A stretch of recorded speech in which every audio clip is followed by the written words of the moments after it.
Thanks for tuning in to the Harambee Today podcast, and Happy New Year to you all. This is the final episode of our series on ethnic conflict in Ethiopia. Now recall that we were focused on Ethiopia prior to the new Prime Minister taking over last April. We hope to provide an update on how the new government is doing at some point in the near future. But for now, here are some closing words from some of the folks featured throughout this series. You can find the transcript for this episode and past ones on our website at harambetoday.org. The central part of the political crisis is lack of political representation, or in a very general way, democratization within the party and generally within the country. Lack of the space for political parties, for example. Economic questions are very fundamental.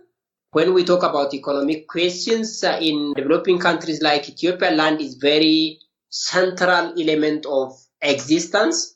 And not only access to land, but the issue of land expropriation has remained one of the defining features of state society conflict in Ethiopia, even under different regimes, under the imperial regime, under the military regime, and even currently.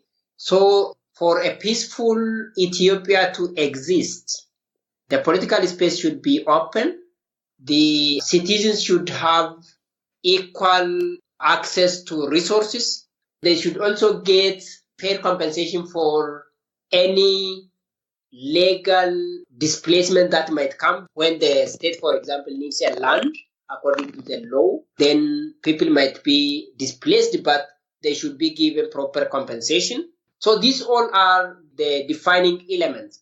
And for the future, which I see a kind of a new emerging trajectory, is the alliance and collaboration between the Oromo and the Amhara is a new history in the country. And that might also shape the future of Ethiopian politics.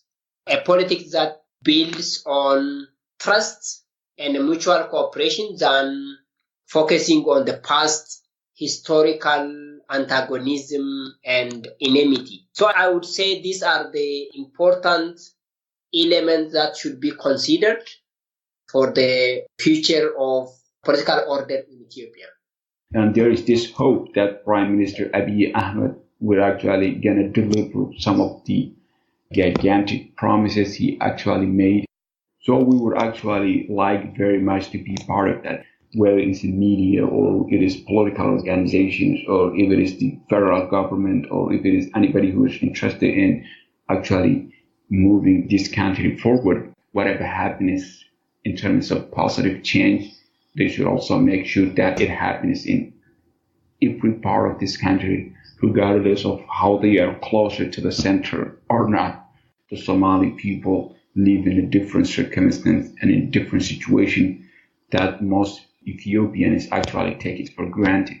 If there is something that the Ethiopians already have, the Somalis have 10 times less than that. It would be important for the Prime Minister to listen to members of the opposition and broaden the political space so that members of the opposition would be involved and would win significant number of seats in both the state and federal parliament. I hope that there would be a lasting peace to our country. I do not want the violence that is existing in Ethiopia to continue. I'm hopeful that there would be very strong engagement among the four political parties that constitute the EPRDF, and they would come out with resolutions which would not only make the party strong, but make it more open toward involving lots of opinions from the opposition political parties to make the country a win-win situation where everybody would be interested to contribute to the development of the country. And I hope that the completion of the Grand Ethiopian Renaissance Dam would also bring national consensus as it created that consensus in its beginning, and then its completion would also bring us that kind of national consensus where we all would say that Ethiopia would be a developed country generating lots of hydroelectric power, which would be used not only in Ethiopia but in many other neighboring countries. That would contribute a lot to the regional integration. It's important that Ethiopia remains a stable country in a highly volatile region. So that's my hope. Our life expectancies remain low in Ethiopia. The economic infrastructure that was developed over the past 2-3 decades is now at risk and has been challenged by this instability. So the future of the economic development in the Horn of Africa is very much at risk and depends on peace and stability. It depends on us getting it right. There's got to be a way to reconcile ourselves with the reality of the diversity on the ground and our history, the facts of our history, the good, the bad, all of it, because that's the only way to truly heal and get to a level where we can interact with one another in a genuine way.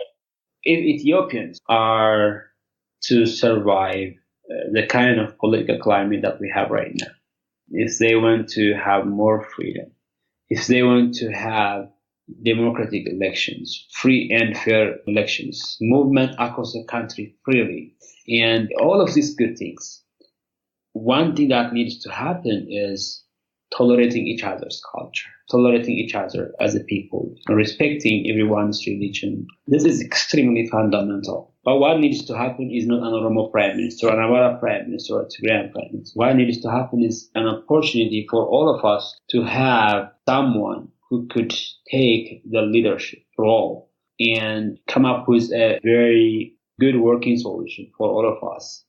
And I think we do have the potential. And I think, the time is now. And I hope the government organizes that the time is really running out. And it's about a very, very critical time in their history. So they have to make sure that they play that critical role.